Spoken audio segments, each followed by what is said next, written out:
अस्सलामुअलैकुम।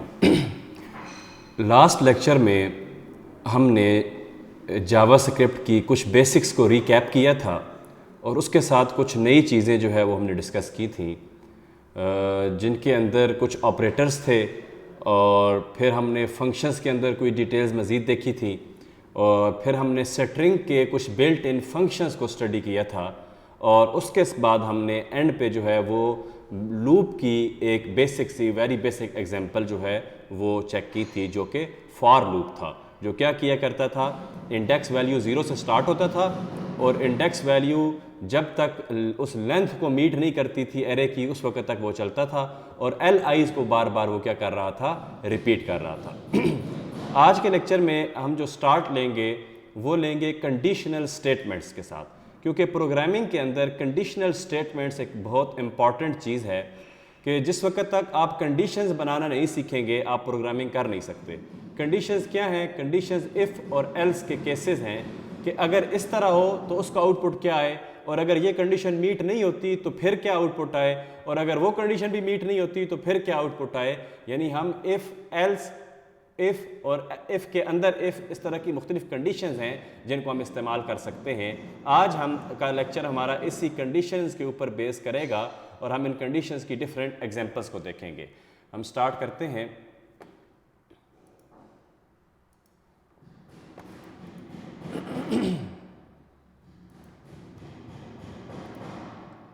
हम अपने लास्ट लेक्चर वाले फोल्डर के अंदर ही आज का काम भी करेंगे।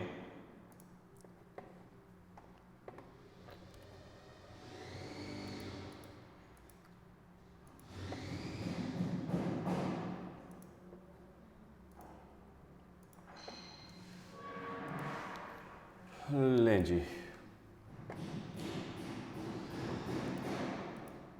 नई फाइल बना लेते हैं। New file, control S,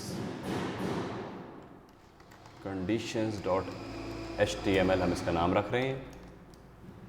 okay,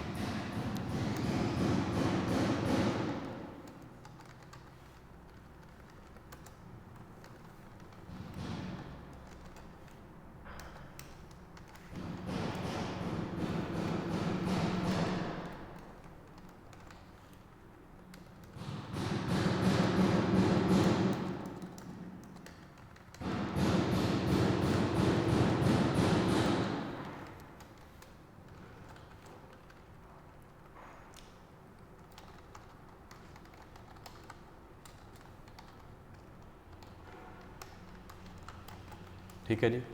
statements लिखना आप लोगों को ऑलरेडी आता है। स्टेटमेंट का तरीका बड़ी डिटेल में मैं बता चुका हूँ कि एक लाइन में जब तक सेमीकोलन हम नहीं डालते उस वक्त तक वो एक स्टेटमेंट होती है।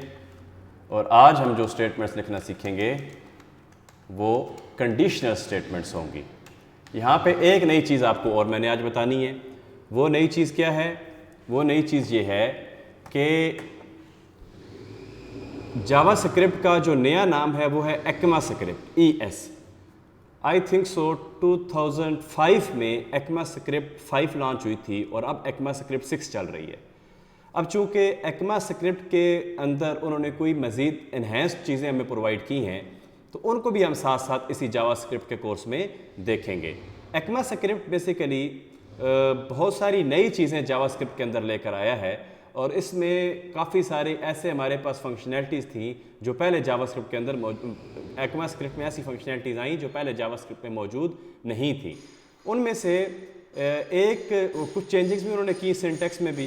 तो एक जो चेंज की उन्होंने वो ये की कि वार के कीवर्ड की जगह लेट का कीवर्ड वो यूज़ करते हैं। ठीक है, अब जो नया स्टैंडर्ड हमारे पास आया है उसके अंदर हम वार की जगह लेट यूज़ करते हैं। ECMAScript को स्पेल आउट अगर हम करें तो ये ECMA और स्क्रिप्ट जो स्क्रिप्ट होता है वो, ठीक है, ECMA, ECMAScript। अच्छा जी, तो ECMAScript के अंदर अगर हमने वेरिएबल डिक्लेयर करना हो तो बेस्ट प्रैक्टिस ये है कि आप लेट के कीवर्ड से वो वेरिएबल डिक्लेयर करेंगे। आज हम जो एग्जांपल्स इस्तेमाल करेंगे, जो चीज़ें सीखेंगे, उनमें वार के कीवर्ड की बजाय लेट का कीवर्ड यूज़ करेंगे।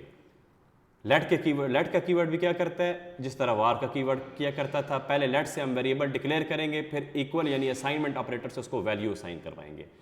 सबसे पहले अगर मैं एक वेरिएबल बना लूँ सेल का और उसको एक वैल्यू असाइन करवाऊँ ट्रू, तो अब आपको पता है कि ये जो मैंने ट्रू लिखा है ये बेसिकली स्ट्रिंग नहीं है, ये क्या है, ये डाटा टाइप है, कौन सी, ये डाटा टाइप है बूलियन। ठीक है, अब मैंने कहा कि सेल जो है वो क्या है, ट्रू।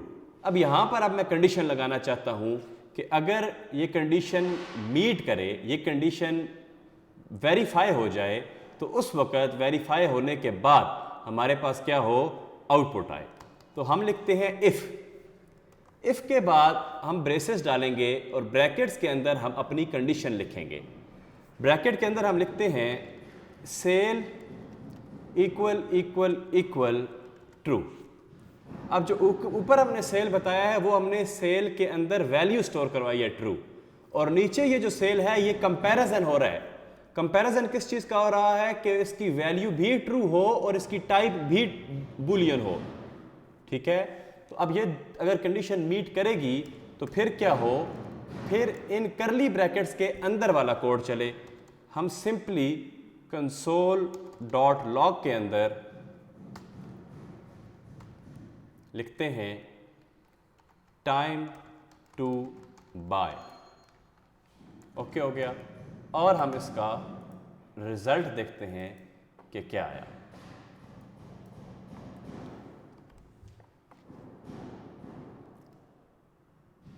स्पेलिंग कंसोल के हमने गलत लिखे हैं,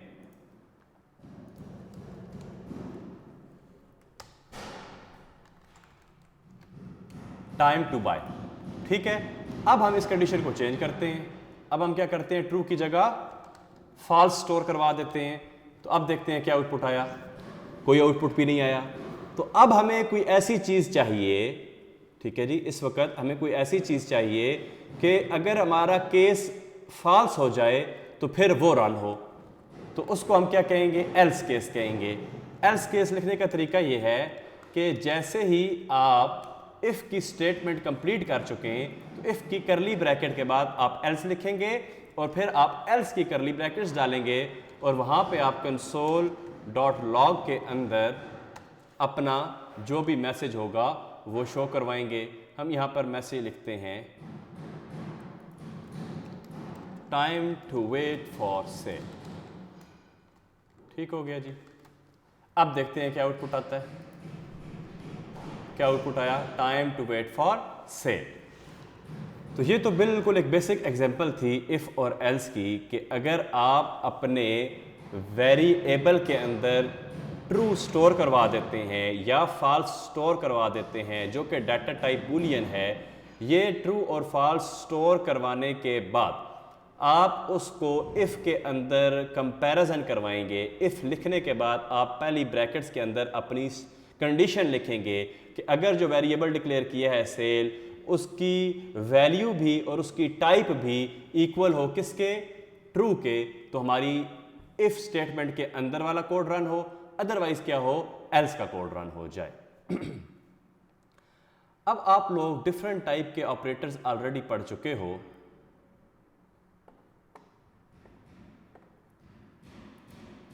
उन ऑपरेटर्स का हम इस्तेमाल देखेंगे।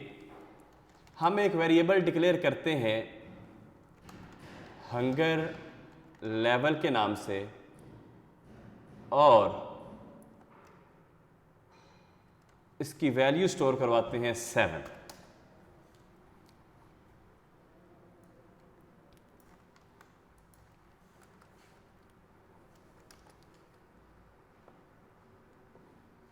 इसके बाद हम इफ कंडीशन लिखेंगे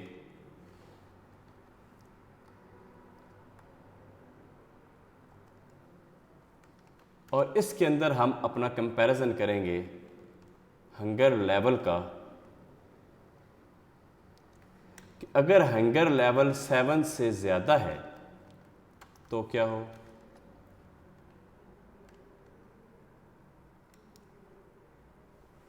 console.log में टाइम टू ईट आ जाए।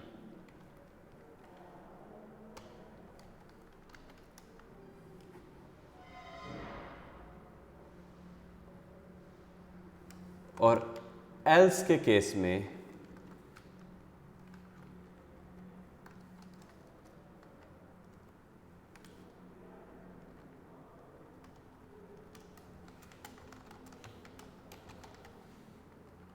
ठीक है जी, वी कैन ईट लेटर।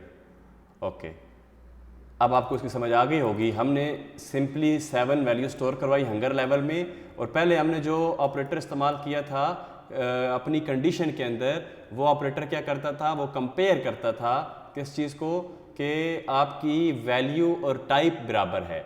अब हमने जो वेरिएबल डिक्लेयर किया है उसके अंदर 7 वैल्यू स्टोर करवा दी, और उसके अंदर हम क्या कर रहे हैं, चेक कर रहे हैं कि अगर एक स्पेसिफिक कंडीशन से ज़्यादा बड़ा कोई भी चीज़ बड़ी हो रही है तो आपका ये कोड रन होगा। ठीक है, अगर हंगर लेवल ग्रेटर देन 7 है तो ये कोड रन होगा, अदरवाइज क्या होगा, वी कैन ईट लेटर। अभी हम चेक करते हैं इस कोड को और देखते हैं कि हमारा आउटपुट क्या आता है।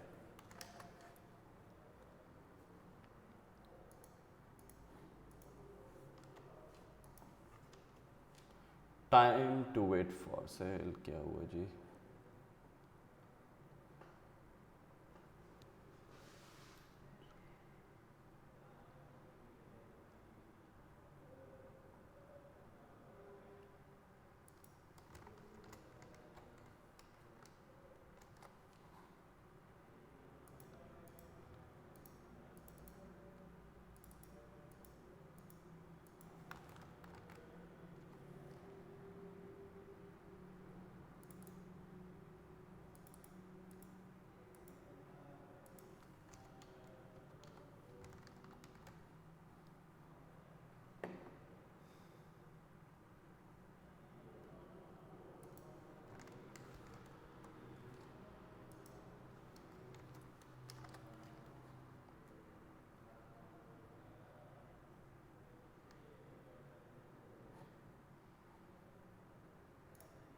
यहाँ पे हमारे पास आउटपुट आना चाहिए वी कैन ईट लेटर। ठीक हो गया। अच्छा, अब हम वैल्यू चेंज करते हैं और वैल्यू चेंज करके देखते हैं कि हमारा कोड जो है वो काम कर रहा है या नहीं। ग्रेटर देन 7 मतलब 8 भी ग्रेटर देन 7 है। टाइम टू ईट, तो ये हमारे पास बेसिक्स एग्जांपल्स आ रही हैं। अब हम थोड़ा सा मज़ीद एडवांस जाएंगे कि अभी हम एक कंडीशन लिखना देख रहे हैं, अब हम मल्टीपल कंडीशंस लिखेंगे। किस तरह? हम दोबारा एक वेरिएबल डिक्लेयर करवाते हैं,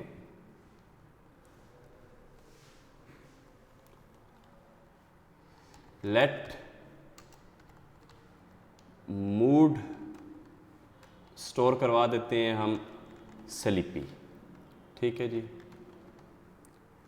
और लेट टायर्डनेस लेवल स्टोर करवा देते हैं हम। ये आपने याद रखना है कि अपने नाम जो है वो कैमल केस में लिखने हैं। ठीक है, वो हम स्टोर करवा देते हैं लेट्स से 6।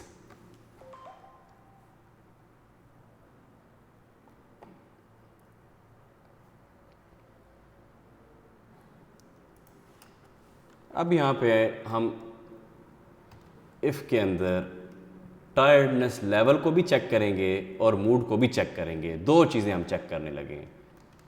तो if mood is equal to sleepy,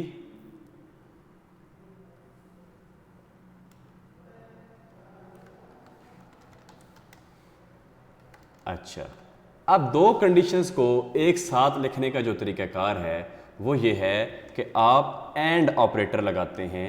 and operator 2 दफ़ा एंड का साइन डालने से एक्टिवेट हो जाता है। इसके बाद आप अपनी दूसरी कंडीशन लिखते हैं, और दूसरी कंडीशन क्या है हमारे पास, tiredness level 6।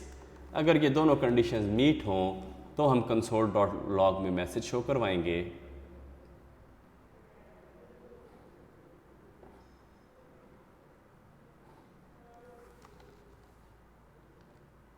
Time to sleep. और एल्स के केस में हम मैसेज शो करवाएंगे not bed time yet.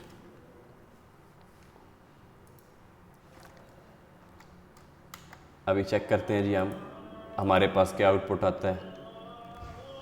Left hand side in assignment line number 27।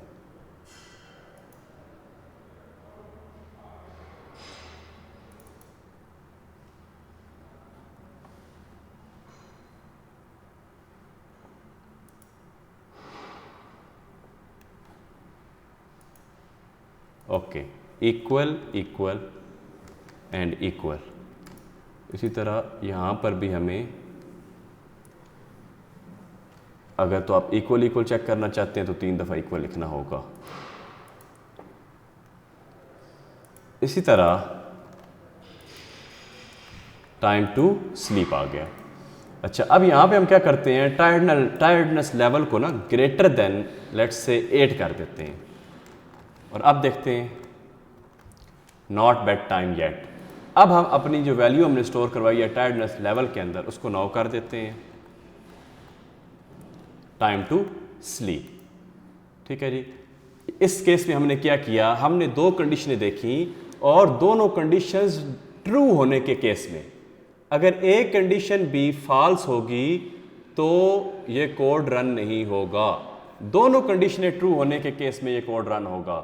अब देखें हमारे पास मूड तो स्लीपी था ना, देखें मूड स्लीपी है, लेकिन टायर्डनेस लेवल 9 हो गया तो जो कि ग्रेटर देन 8 है तो टाइम टू स्लीप आ गया। लेकिन अगर ये लेस देन 8 हो, लेट्स से 7 हो, तो हमारे पास कोड नहीं चलेगा। Not bed time yet else case चल रहा है। इफ केस सिर्फ उस वक्त चलेगा। एंड ऑपरेटर का मतलब ये है कि दोनों कंडीशनें आपकी ट्रू होनी चाहिए। ठीक है। इसी तरह हमारे पास आगे जो कंडीशन है वो है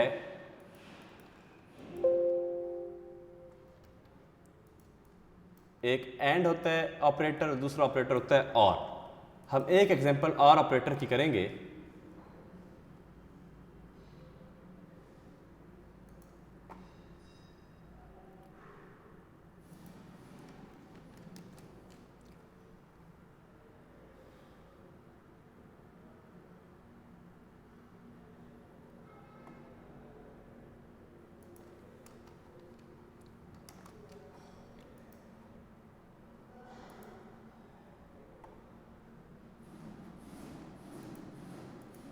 इसको भी हम चेंज कर सकते हैं, इसी को चेंज कर लेते हैं। और ऑपरेटर जो है वो पाइपलाइन का आपके कीबोर्ड में एक सिंबल होता है जो कि आम तौर पे एंटर की के ऊपर आता है और शिफ्ट दबाने से उसको आप यूज़ कर सकते हैं। एंटर के की के ऊपर आपके पास बैकवर्ड स्लैश और बैकवर्ड स्लैश के साथ आपके पास क्या होता है, पाइप लाइन। ठीक है, पाइप आइकन या पाइप सिंबल इसको बोलते हैं हम। पाइप सिंबल कैसे एक्टिवेट होता है, शिफ्ट दबा के आप एंटर के ऊपर वाली की दबाएंगे और इसको अगर 2 दफ़ा हम लिख दें तो ये क्या बन जाता है, और ऑपरेटर। और ऑपरेटर के यानी और ऑपरेटर के नाम से ही जाहिर हो रहा है कि ये देखेगा कि अगर ये दुरुस्त है तो ठीक या ये दुरुस्त है तो ठीक, दोनों में से कोई एक कंडीशन भी ट्रू हो गई तो ये चल जाएगा। अभी देखिए हमारे पास mood is equal to sleepy वाली कंडीशन तो ट्रू है ना, लेकिन टायर्डनेस लेवल ग्रेटर देन 8 वाली कंडीशन फॉल्स है। एक कंडीशन ट्रू होने की वजह से हमारे पास टाइम टू स्लीप आउटपुट आ जाएगा। टाइम टू स्लीप आउटपुट आ गया।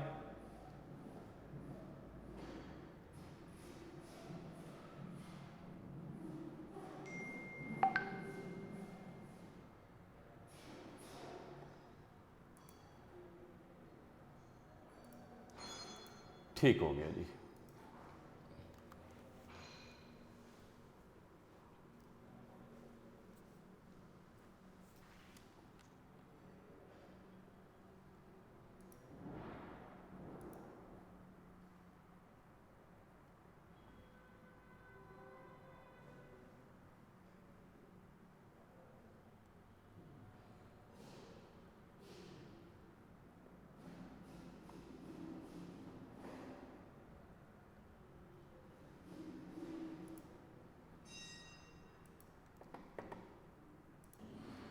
अब आप लोगों को एज ए डेवलपर कुछ चीज़ों का पता होना चाहिए कि किस तरह की कंडीशंस जो हैं वो बाय डिफ़ॉल्ट फॉल्स है।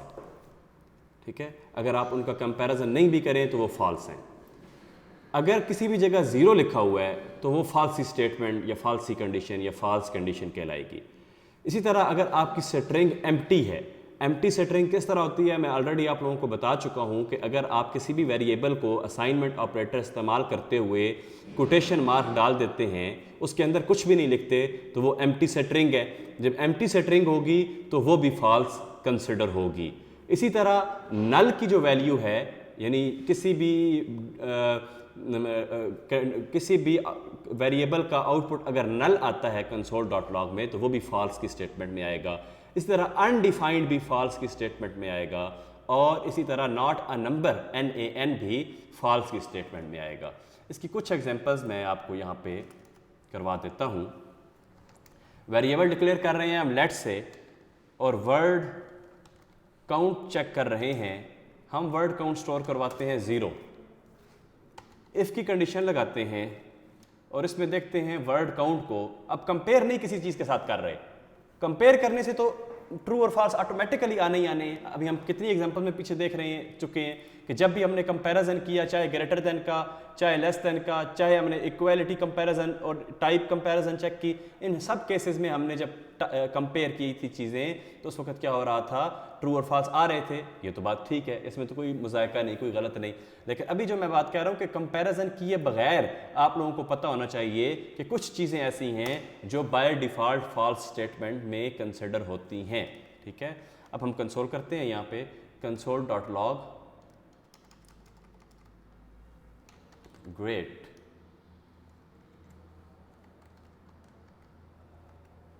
You have started your work. अब ये we have started your work कब आएगा भाई, बोलें? ये उस वक्त आएगा जिस वक्त वर्ड काउंट, लाजमी बात है 0 से ज़्यादा होगी। जब ट्रू होगा तो ये चलेगा, लेकिन अभी हमने 0 लिखा है तो ये कोड तो नहीं चलेगा, एल्स वाला चलेगा। अच्छा, अब यहाँ पे अगर आप गौर करें, कल के लेक्चर में, जो पहले एक लेक्चर में मैंने फर्स्ट जावास्क्रिप्ट के लेक्चर में तो बताया था आपको कि हम स्ट्रिंग को एस्केप किस तरह करते हैं, लेकिन कल के यानी प्रीवियस लेक्चर में वो डिस्कस नहीं कर सके हम, और आज फिर वो कंडीशन आ गई कि जब मैंने ये कोटेशन यूज़ की तो अब देखें यू हैव के अंदर मैंने अपॉस्ट्रॉफी डाली, तो अपॉस्ट्रॉफी डालने की वजह से क्या हुआ, यहीं पर मेरा स्ट्रिंग कंप्लीट हो गई, अब आगे वाली स्ट्रिंग नहीं रही। ठीक है, तो इस कंडीशन को, इस सिचुएशन को बाईपास करने के लिए, अब जैसे ही मैंने एंड पे कोटेशन, अब एंड पे मैंने डाली सिंगल कोटेशन, ठीक है, तो क्या हुआ, मेरा ये कोड आगे से लाइन रेड हो गई, मतलब कोई मिस्टेक है। तो इसको बाईपास करने के लिए हम क्या करते हैं, हम बैकवर्ड स्लैश डालते हैं।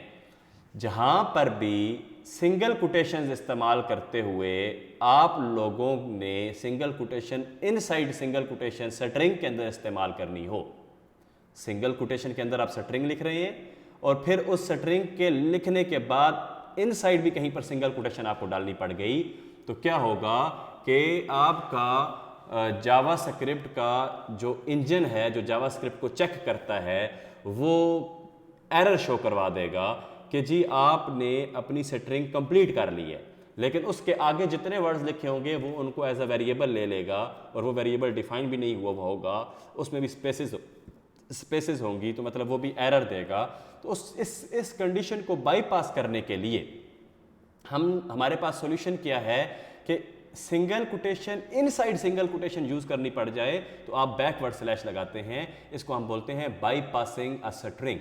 ठीक है, बाईपास कर रहे हैं हम स्ट्रिंग की स्पेसिफिक कंडीशंस को। अच्छा जी, और अदरवाइज जो इजीएस्ट सॉल्यूशन है वो आपके पास ये भी है कि अगर आप डबल कोटेशन यहां पर यूज कर लें तो फिर आपको बाईपास नहीं करना पड़ेगा। इसके बाद मैंने एग्जांपल दी थी कि अगर कोटेशन के अंदर कोटेशन इस्तेमाल करनी पड़ जाए तो फिर भी एरर आ जाएगा। ये देखिए, कोटेशन के अंदर कोटेशन इस्तेमाल की, फिर एरर आ गया। तो इसका तरीकाकार क्या है कि आप कोटेशन के अंदर जो कोटेशन इस्तेमाल कर रहे हैं उनके साथ भी बाईपासिंग कर लें, एस्केप कर लें। और इसकी ज़रूरत कब आती है, इसकी ज़रूरत जब भी आप किसी की कोट लिखना चाह रहे होंगे तो कोट हमेशा इन्वर्टेड कॉमास के अंदर आती है, उस वक्त हमें ये इशू फेस करना पड़ेगा। अच्छा जी, एल्स का केस क्या है? एल्स का केस ये है कि आप console.log में लिख दें better get to work। अब आप लोगों को ऑलरेडी पता होना चाहिए इसका आंसर क्या आने वाला है, बेटर गेट टू वर्क। लेकिन जैसे ही मैं वैल्यू 0 से 1 करूंगा या 10 करूंगा, great you have started your work, तो आप लोगों को पता चल गया कि कंपेयर किए बगैर भी कुछ एल्स की हमारे पास फॉल्स की स्टेटमेंट्स मौजूद हैं। फॉल्स होने की सूरत में एल्स का केस चला करता है, और वो फॉल्स की स्टेटमेंट्स कौन सी हैं? अगर 0 हो तो ये भी फॉल्स है, अगर एम्प्टी स्ट्रिंग हो तो ये भी फॉल्स है, अगर अनडिफाइंड हो तो ये भी फॉल्स है, और अगर नॉट अ नंबर यानी NaN हो तो ये भी फॉल्स है।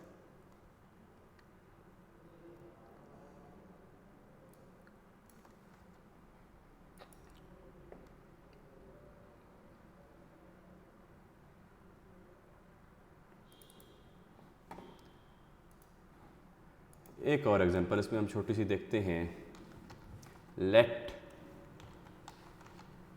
Favourite phrase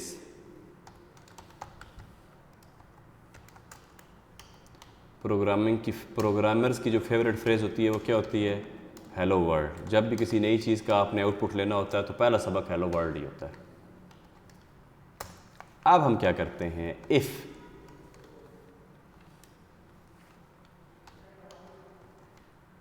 favorite phrase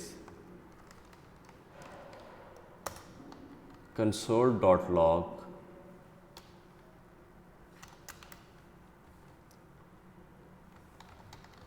this string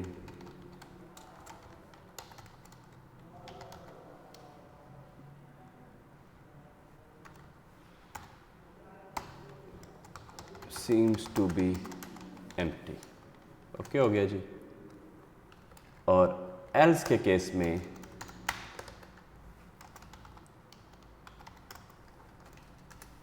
हम console.log करवाते हैं this string is definitely empty.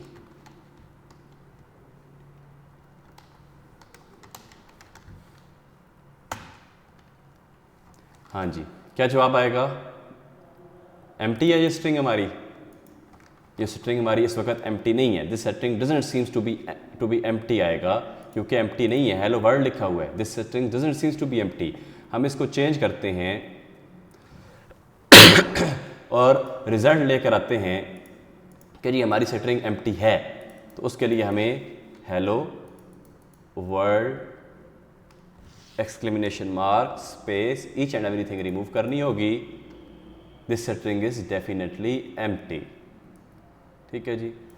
अब आप लोगों को ये कंसेप्ट क्लियर हो चुका होगा कि बाय डिफ़ॉल्ट फॉल्स स्टेटमेंट्स जो हैं वो किस तरह की होती हैं।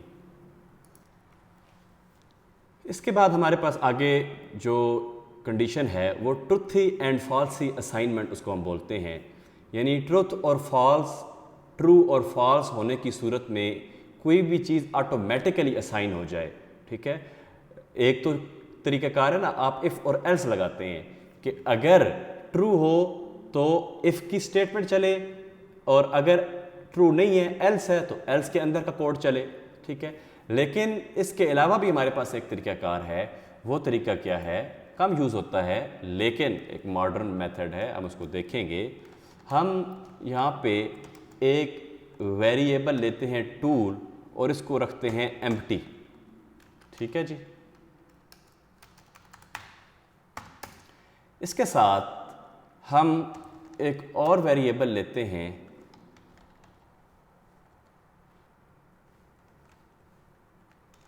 राइटिंग यूटेंसिल, इसका नाम रखते हैं, और इसमें हम लिखते हैं टूल। अच्छा, अब ये बड़ी एक अहम बात है, इसको थोड़ा ध्यान से समझना है आपने।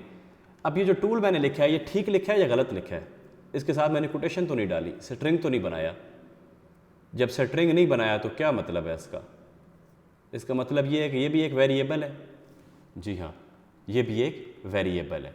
मतलब राइटिंग यूटेंसिल के अंदर मैंने वैल्यू स्टोर करवा दी किसकी, टूल की। टूल की वैल्यू क्या है इस टाइम, एम्प्टी। समझे बात। इसी तरह अगर मैं इसी एक स्टेटमेंट के अंदर कोई डिफ़ॉल्ट वैल्यू देना चाहूँ, किसको, राइटिंग यूटेंसिल को, तो वो डिफ़ॉल्ट वैल्यू क्या होगी, आप आर के ऑपरेटर के साथ यहाँ पे वो वैल्यू लिख देंगे। समझे बात। मज़ीद जब अभी मैं आगे चलता हूँ, इस एग्जांपल को थोड़ा मज़ीद क्लियर करता हूँ। हम अब कोई इफ़ कोई एल्स नहीं लिख रहे, हम कंसोल डॉट लॉग डायरेक्टली लिख रहे हैं और इसके अंदर एक और चीज़ कि हमने वेरिएबल के अंदर स्टोर डाटा अगर डायरेक्टली उसी एक स्ट्रिंग के अंदर आउटपुट लेना हो, बात को समझिएगा। लास्ट लेक्चर्स में हम क्या करते आए कि अगर हमने स्ट्रिंग एक वेरिएबल का आउटपुट लेना होता था तो हम उस वेरिएबल का आउटपुट लेने के साथ प्लस का निशान लेफ्ट साइड पे भी यूज़ करते थे, राइट साइड पे भी यूज़ करते थे। लेफ्ट साइड पे भी एक स्ट्रिंग डाल देते थे, राइट साइड पे भी एक स्ट्रिंग डाल देते थे और उन सबको जोड़ के कंसोल डॉट लॉग में शो करवा देते थे। ये भी एक बड़ा तरीका है, लंबा तरीका है। इसको शॉर्ट करने का मेथड क्या है, इसको शॉर्ट करने का मेथड ये है, इसको हम शॉर्ट सर्किट एवैल्यूएशन भी बोलते हैं। ठीक है, शॉर्ट सर्किट एवैल्यूएशन। तो शॉर्ट सर्किट एवैल्यूएशन किस तरह होती है कि एक ही स्ट्रिंग के अंदर आप अपना मैसेज लिख रहे हैं और साथ ही वेरिएबल भी लिख रहे हैं। लिखने का तरीका क्या है, डॉलर साइन, उसके बाद आपके पास फ्लावर ब्रैकेट्स आ जाएंगी और आप अपने वेरिएबल का नाम लिखेंगे और स्पेस दे के अगला जो मैसेज है वो आप लिख देंगे, is mightier than the sword. अब हमने ये देखना है कि हमारे पास आउटपुट क्या आता है।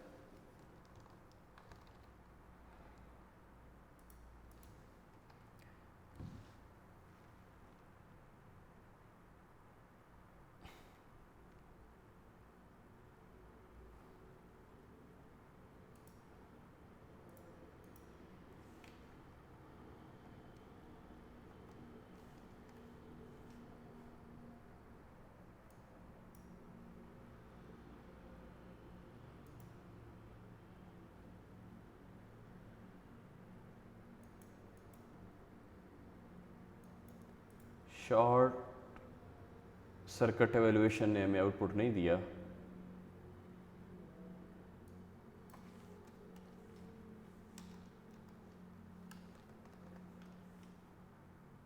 Late me check why.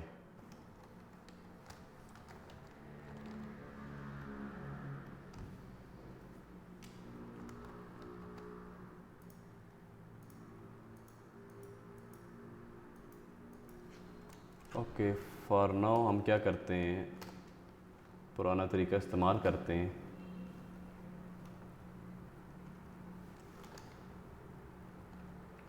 Later on इसको मैं देखता हूँ कि ये क्यों नहीं चला। ये तरीका तो हम पहले इस्तेमाल करते आए हैं, ये आप लोगों को पहले से पता है। The pen is mightier than the sword.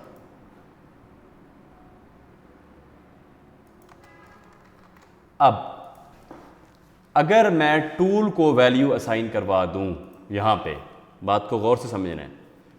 Tool empty था तो राइटिंग यूटेंसिल डिफ़ॉल्ट वैल्यू जो स्टोर थी पेन, वो हमें नज़र आ गई। लेकिन अगर टूल एम्प्टी ना हो, टूल के अंदर कोई वैल्यू हो, लेट्स से हम यहाँ पे मार्कर लिख देते हैं। अब अगर टूल के अंदर कोई वैल्यू है तो वो पहले से ही स्टोर हो चुकी है। जब पहले से ही राइटिंग यूटेंसिल के अंदर वैल्यू स्टोर हो गई तो फिर ये आर वाला केस चलेगा ही नहीं। समझिए बात, क्योंकि पहले ही वैल्यू स्टोर हो चुकी है। तो अब हमने मार्कर स्टोर करवा दिया तो हमारे पास आउटपुट क्या आएगा, the marker is mightier than the sword. तो इसको हम क्या बोलते हैं, ट्रुथ एंड फॉल्स असाइनमेंट्स। वहीं पर उसी जगह पर असाइनमेंट हो रही है ट्रुथ और फॉल्स की बेस पे। अब ट्रुथ और फॉल्स की बेस पे कैसे, कि अगर वो एम्प्टी है तो वो फॉल्स था ना, जब एम्प्टी है वो फॉल्स था तो डिफ़ॉल्ट वैल्यू हमारे पास यहाँ से आ गई। जिस वक्त हमने उसके अंदर वैल्यू डाल दी, ट्रू हो गया। जब ट्रू हुआ तो डायरेक्ट टूल की वैल्यू स्टोर होगी किसमें? राइटिंग यूटेंसिल वेरिएबल के अंदर।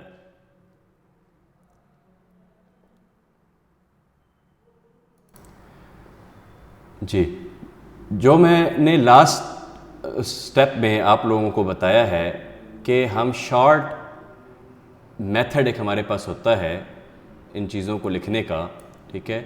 हम लास्ट लेक्चर्स में वेरिएबल को आउटपुट लेने के लिए और उसका प्रीफिक्स और सफिक्स डालने के लिए प्लस के थ्रू कंकैटिनेट करवाया करते थे और स्ट्रिंग को अलग से कोटेशन में लिखा करते थे और प्लस के साइन के साथ वेरिएबल के साथ जोड़ लेते थे। ये लंबा तरीका है।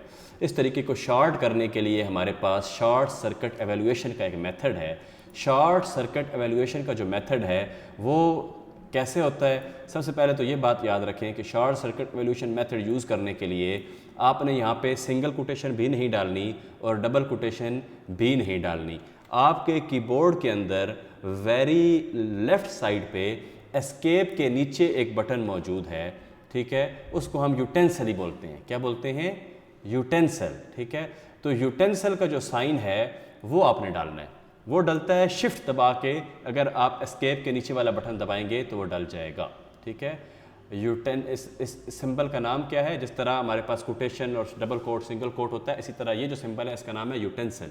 यूटेंसिल लिखेंगे तो आपका शॉर्ट हैंड काम करेगा, ठीक है। यूटेंसिल नहीं लिखेंगे तो शॉर्ट हैंड काम नहीं करेगा। शॉर्ट हैंड में देखें, जब भी वेरिएबल हम लिखते थे तो वेरिएबल का कलर वाइट हो जाता है ना। अब सिंगल कोट और डबल कोट में तो वाइट कलर हो ही नहीं रहा, तो ये वेरिएबल आउटपुट देगा ही नहीं। लेकिन जिस वक्त आप इसको यूटेंसिल बना देंगे तो ये आउटपुट देगा। क्लियर हो गया पॉइंट? अब हम आगे चलते हैं।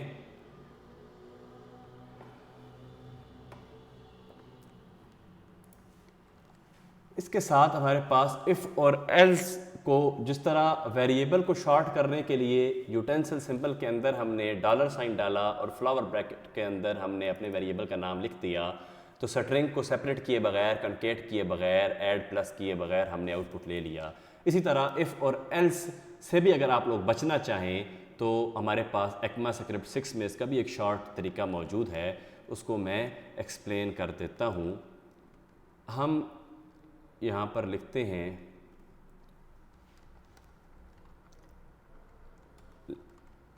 इज नाइट, वेरिएबल है, ठीक है जी, is equal to true, value store करवाते हैं इसमें। और इसके साथ हम क्या करते हैं, is night time question mark डाल के हम लिख देते हैं console.log turn on the lights.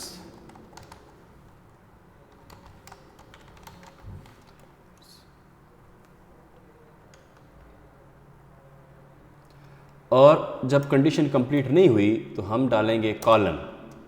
और कॉलन किस लिए होता है? एल्स के केस के लिए। क्वेश्चन मार्क इफ के लिए, कॉलन एल्स के लिए। और एल्स केस में हम लिख देंगे टर्न ऑफ द लाइट्स।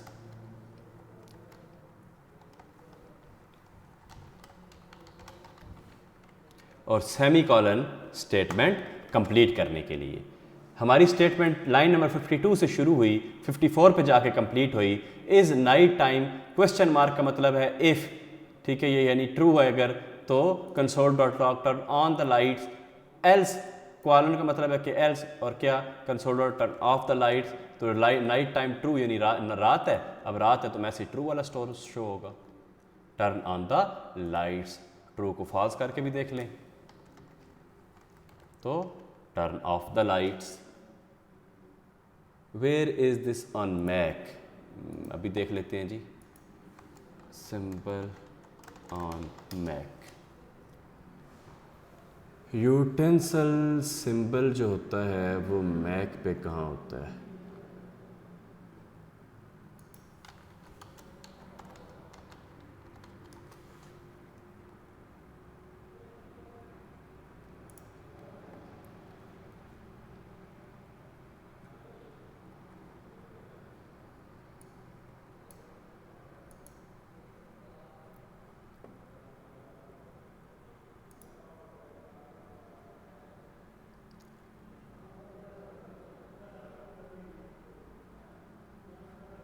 ये बाय डिफ़ॉल्ट हिडन है, इसके लिए आपको एक यूट्यूब की वीडियो शॉर्ट्स ही देखनी होगी। कॉपी लिंक एड्रेस, मैंने लिंक सेंड कर दिया है।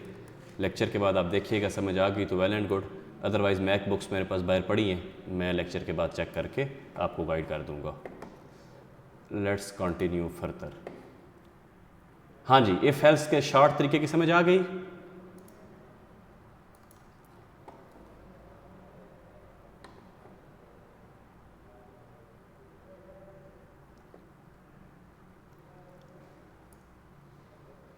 अब अगर मैं यहाँ पे एक कोड लिखूँ और आप लोगों को कहूँ कि इसको कन्वर्ट करें, टर्नरी ऑपरेटर इसको हम बोलते हैं। शॉर्ट मेथड जो इफ़ और एल्स का है, इसको हम टर्नरी TERNARY टर्नरी ऑपरेटर बोलते हैं। टर्नरी फॉर्म में कन्वर्ट करें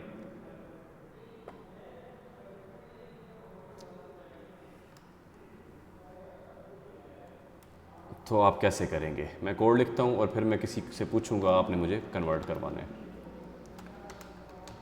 is log false if is locked। अब देखिए, जिसमें फास्ट स्टोर करवा दिया वैल्यू, तो अब मैं कंपैरिजन नहीं कर रहा, इस log equal equal equal fast नहीं करवा रहा। ये जब फाल्स है तो बस फाल्स है। कंसोल डॉट लॉग, इस चीज़ की समझ आई है तो ठीक है, नहीं आई तो भी ये मैं कोड का पीस लिख लूँ, मुझे बताइएगा, मैं दोबारा एक्सप्लेन कर दूँगा। You will need a key to open the door। और else में क्या है हमारे पास? else में है हमारे पास console.log। You will not need a key to open the door। हाँ जी, इसको हमने टर्नरी ऑपरेटर फॉर्म में कन्वर्ट करना है और ये कन्वर्जन करवाएंगे मुझे। लेट मी सी कि कौन कौन अवेलेबल है।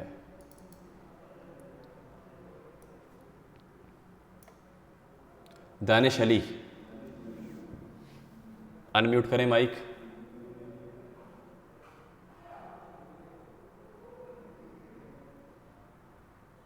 क्विकली भाई। हाँ भी अब्दुल राफ़ी, माइक अनम्यूट करो।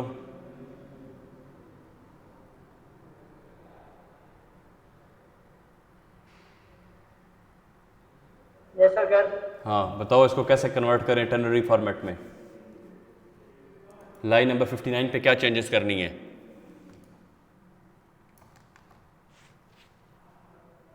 कंसोल डॉट लॉग तो वो पड़ा है ना, इसको हमने शॉर्ट फॉर्म में कन्वर्ट करना है, इफ और एल्स रिमूव करने हैं। कैसे करेंगे?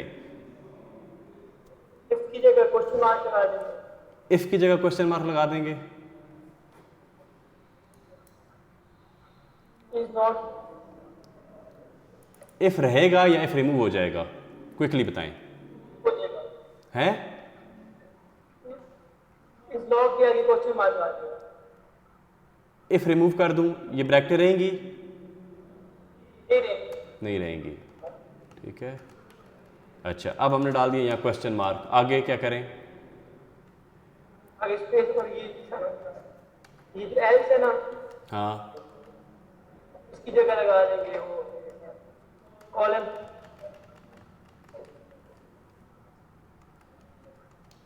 देखें कॉलम जब लगा और ब्रैकेट क्लोज कीजिए, ब्रैकेट। ये तरीका ठीक लिखा है मैंने अब ये? ये कहते हैं। देखिए, क्वेश्चन असल में बड़े ज़रूरी होते हैं। एक तो आप लोग एक्टिव रहा करें ना, अगर एक्टिव रहेंगे तो मैं कोई चीज़ पूछ सकूँगा, नहीं तो अगर आप बहुत ज़्यादा टाइम लगा देंगे तो मैं कुछ पूछूंगा ही नहीं फिर। ठीक है, तो जब पूछूंगा नहीं तो आप लोगों की टेंशन बनेगी नहीं, जब टेंशन बनेगी नहीं तो आप लोग काम नहीं कर पाओगे। बात समझ में आ रही है या नहीं आ रही?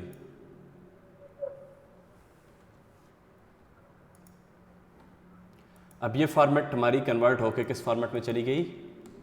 शॉर्ट फॉर्मेट में, ठीक है, जिसको हम क्या कहते हैं? टर्नरी ऑपरेटर्स यूज़ किए हैं हमने शॉर्ट करने के लिए।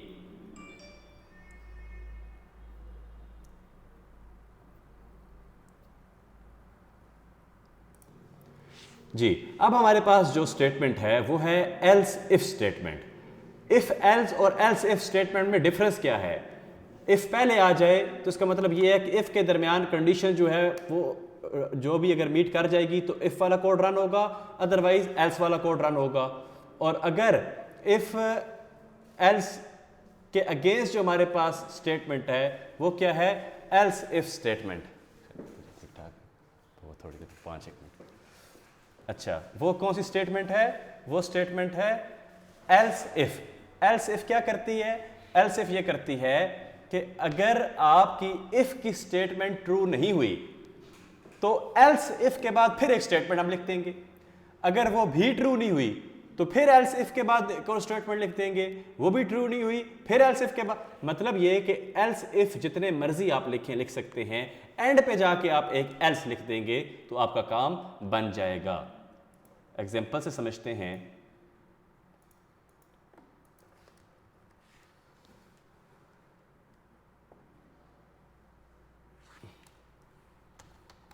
Late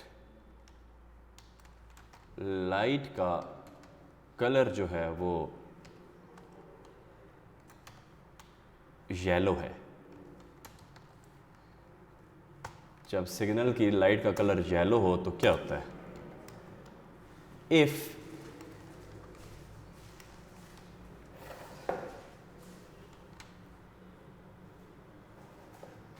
light colour equal red तो क्या हो?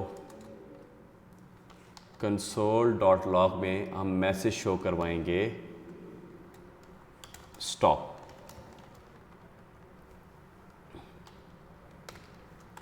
एल्स इफ दोबारा कंडीशन लिखेंगे और एल्स इफ में लाइट का कलर चेक करेंगे कि अगर येलो है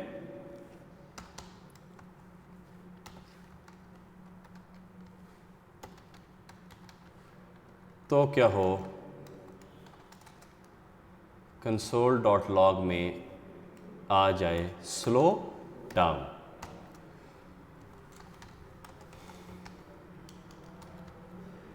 ठीक है जी। इसी तरह अगर ग्रीन है, लाइट कलर इक्वल ग्रीन, तो कंसोल डॉट लॉग में क्या है? गो। और अगर कोई कंडीशन मीट नहीं हुई, एल्स केस आ गया है। ठीक है जी, जो कि अक्सर रश वाली जगहों पे पाकिस्तान में रहता है। तो फिर क्या मैसेज शो करवाना है? Caution unknown. अब अपनी मर्ज़ी है, जो आपका दिमाग कहता है वो करें। अच्छा जी, अब हमारे पास लाइट का कलर येलो है तो मैसेज आएगा slow down. Let's see slow down. अब आप कलर चेंज करके देख सकते हैं। आप कर दें ग्रीन और देखें ग्रीन पे क्या आ गया? गो। और अगर एम्प्टी है तो क्या आएगा? Caution unknown. तो भाई ये थी इफ एल्स स्टेटमेंट। समझ आ गई इसकी?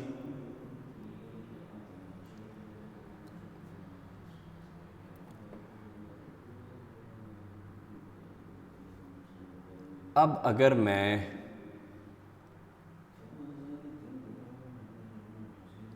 मलक ज़िशान, आपका माइक काम कर रहा है?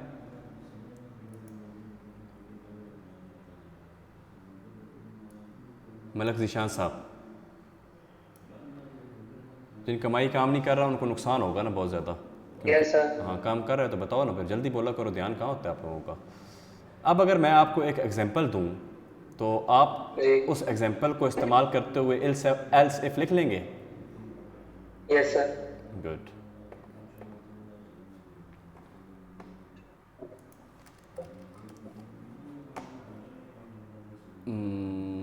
मलिक ज़ीशान को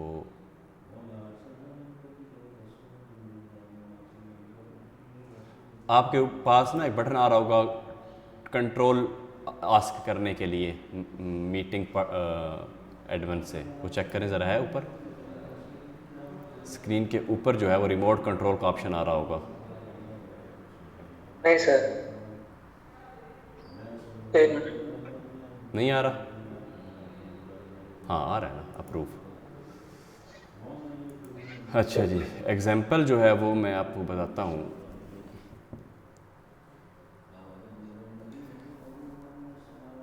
इन्वायरमेंट चेंज होता है सीजन्स के चेंज होने के साथ, ऐसे ही है ना। जी। अगर सर्दियाँ हैं, समर है, विंटर है, तो अलग अलग मैसेज हम शो करवा सकते हैं, ठीक है। ठीक तो है। आप एक एल्स इफ़ की का प्रोग्राम यहाँ पे लिखेंगे, कीबोर्ड आपके ठीक है। पास है, आप लिख सकते हैं मेरी स्क्रीन के ऊपर क्लिक करें हाँ, और यहाँ पे आप सीजन्स के चेंज के साथ मैसेज चेंज करवाएं ठीक है। क्विकली।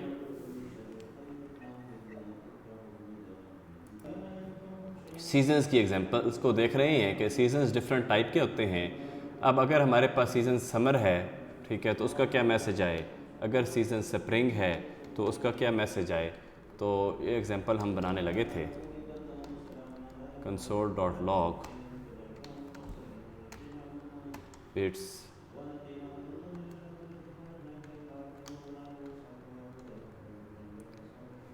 स्प्रिंग, ठीक है जी। इसके बाद एल्स इफ में आप क्या चेक करेंगे कि अगर सीज़न जो है वो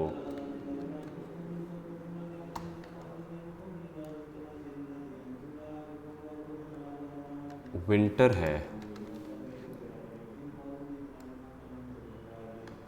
तो हम मैसेज शो करवाते हैं console.log में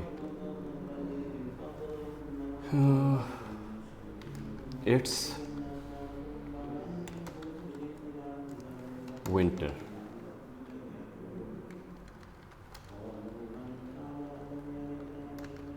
इसी तरह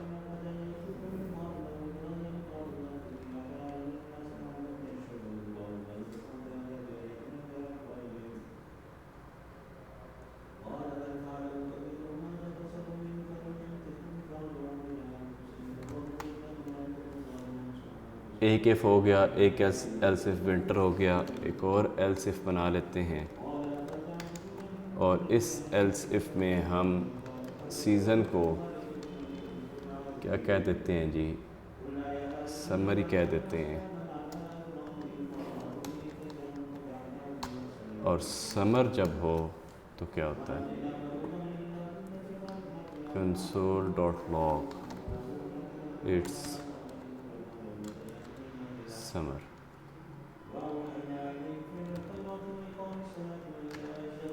और एल्स में कह देते हैं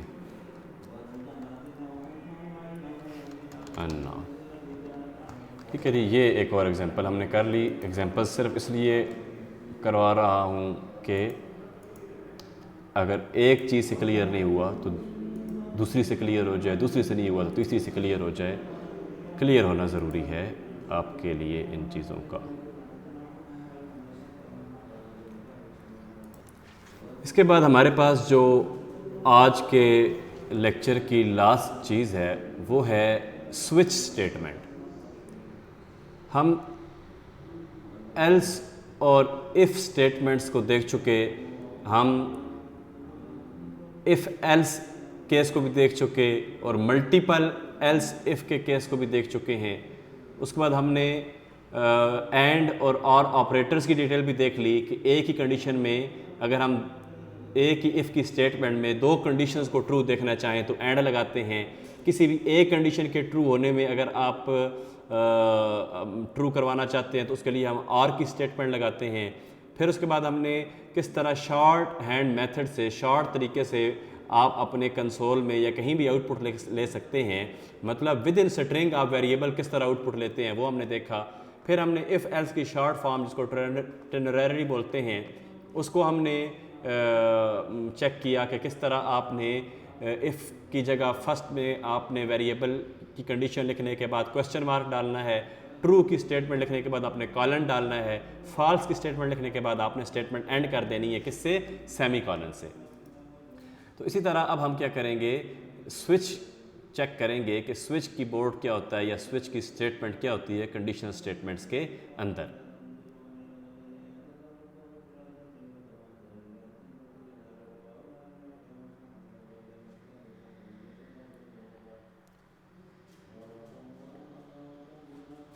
हम यहाँ पे एक वेरिएबल डिफाइन करते हैं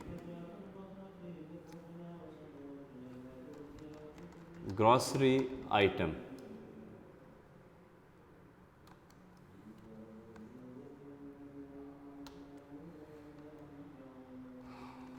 पपाया ग्रॉसरी आइटम हमने ऐड कर दिया।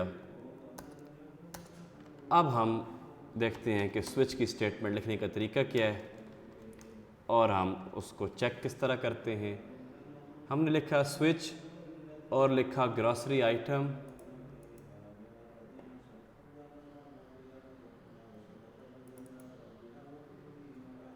What does the question mark in is law, question mark short hand method है हमारे पास क्वेश्चन मार्क इफ़ लिखने का। ये हमने लेट्स आप ये समझें कि हमने इफ़ लिखा है, जो हम यहाँ पे इफ़ लिख के और ब्रैकेट के अंदर इज़ लॉक लिखते थे, ठीक है। इसका शॉर्ट मेथड क्या है कि आप इफ़ और ब्रैकेट कुछ भी नहीं लिखेंगे, इज़ लॉक को चेक कर रहे हैं हम, हमारा क्वेश्चन मार्क है, हमारा क्वेश्चन है कि इज़ लॉक्ड क्या है। इफ़ भी तो यही है ना, इफ़ कि किस तरह हो रहा है, तो इज़ लॉक के बाद क्वेश्चन मार्क का मतलब भी, यानी अगर आपने इसकी सिमिलैरिटी चेक करनी है स्टेटमेंट के साथ तो व्हाट क्या इफ़, उससे आप इसको सिमिलर कर लें। इज़ लॉक्ड, क्या इज़ लॉक्ड को हम चेक करने लगे हैं, क्वेश्चन करने लगे हैं इज़ लॉक्ड के साथ कि इज़ लॉक्ड है क्या। तो हमें पता चला हमने इज़ लॉक्ड की वैल्यू तो फॉल्स रखी हुई थी, तो इज़ लॉक्ड फॉल्स है ऑटोमेटिकली, हमें पता है क्योंकि हमने खुद ही जो वैल्यू दी यूज़र से इनपुट तो हम ले ही नहीं रहे अभी। तो ये चेक करने के बाद कि इज़ लॉक्ड क्या है, साथ में पता चल गया इज़ लॉक्ड फॉल्स है, तो हमारी स्टेटमेंट कॉलन के बाद वाली चलेगी। कॉलन का मतलब है एल्स, कि अगर ये ठीक नहीं है तो एल्स ये चले, और सेमी कॉलन का मतलब है कि स्टेटमेंट्स कंप्लीट हो चुकी। Is that clear? Okay. Switch के अंदर हम कर रहे हैं ग्रॉसरी आइटम को चेक, और स्विच के अंदर अब केसेस बनते हैं।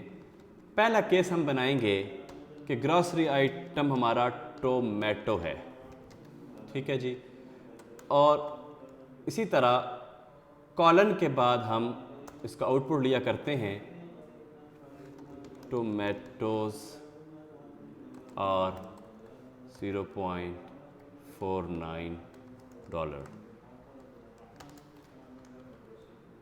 ठीक है जी, एक केस कंप्लीट हो गया, सेमी कॉलन डाल दें। सेमी कॉलन डालने के बाद ब्रेक कर दें।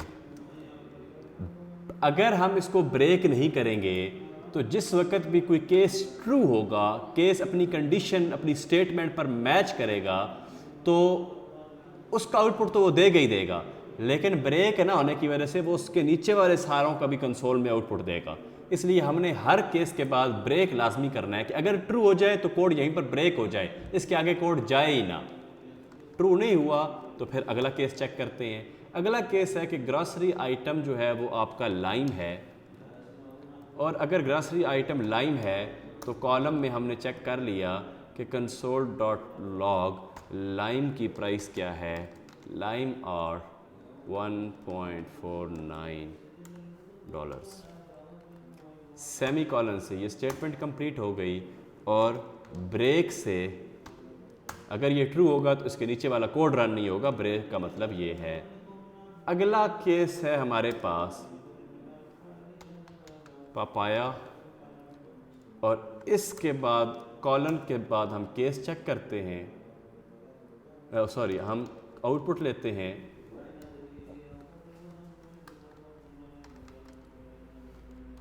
और $1.29। फिर ब्रेक, और अगर इनमें से कुछ भी नहीं होगा तो डिफ़ॉल्ट आपने कौन सी वैल्यू शो करवानी है, console.log इनवैलिड आइटम। ये आइटम हमारे पास है ही नहीं, इसकी प्राइस हमें पता ही नहीं है, ठीक है। इनवैलिड आइटम के बाद हम फिर क्या कर देंगे, इसको ब्रेक कर देंगे। तो भाई ये तरीका था हमारे पास किसका, स्विच केसेस या स्विच की स्टेटमेंट्स लिखने का, ठीक है। इसको हम दी स्विच की बोर्ड भी कहते हैं, क्यों, क्योंकि कंडीशन स्विच हो रही हैं, केसेस बने हुए हैं, डिफाइन किए हुए हैं हमने डिफरेंट। यही काम इफ़ एल्स से भी पॉसिबल है, लेकिन बहुत सारी जगहों पे हम जिस वक्त डाटा हमारा किसी एक ही टॉपिक से रिलेटेड हो तो उसमें स्विच की कंडीशंस लगा लिया करते हैं। ग्रॉसरी आइटम हमारे पास था पपाया, हम उसको अब देख रहे हैं कि अगर केस टोमेटो, केस का मतलब है कि अब चेक करें कि ये मैच हो रहा है या नहीं हो रहा, ठीक है। तो केस टोमेटो मैच तो नहीं हो रहा, तो console.log आउटपुट नहीं होगा, कोड आगे चला जाएगा। लाइन में भी नहीं होगा, कोड आगे चला जाएगा। केस में भी नहीं होगा, केस में हो जाए, इस केस पपाया में हो जाएगा तो पपाया की प्राइस आ जाएगी और उसके बाद ब्रेक हो जाएगा। ना पहले कोई चीज़ आउटपुट आएगी ना बाद की कोई चीज़ आउटपुट आएगी। ये मैं आपको अभी दिखा देता हूँ। हम इसका आउटपुट चेक करते हैं, पपाया और $1.29, ठीक है जी। तो ये थी हमारे पास स्विच केस की स्टेटमेंट। उम्मीद है कि आपको आज के लेक्चर में जो चीज़ें बताई हैं कंडीशंस से रिलेटेड वो समझ आ गई होंगी। अगले लेक्चर में हमने कवर करना है लूप्स को, चूँकि लूप्स के अंदर भी हम समटाइम्स कंडीशंस कुछ लगाते हैं, तो इसलिए मैंने बेहतर समझा कि पहले आपको कंडीशंस डिटेल में समझा दी जाएं। अगर इन इफ़ और एल्स की कंडीशंस में आप लोगों को कोई कन्फ्यूजन है तो आप अभी पूछ लें, ताकि ये लेक्चर सबको अच्छे तरीके से क्लियर हो जाए, किसी किस्म का कोई मसला इसमें ना रहे। हाँ जी, आप कोई क्वेश्चन है तो पूछ सकते हैं। लें जी, आज के लिए इतना ही था। इन चीज़ों को दोबारा इनकी प्रैक्टिस कीजिएगा। कहीं पे कोई मसला, कोई क्वेश्चन हुआ तो ग्रुप में पूछ लीजिएगा, मैं इंशाल्लाह उसका आंसर कर दूंगा। Thank you very much. अल्लाह हाफिज़।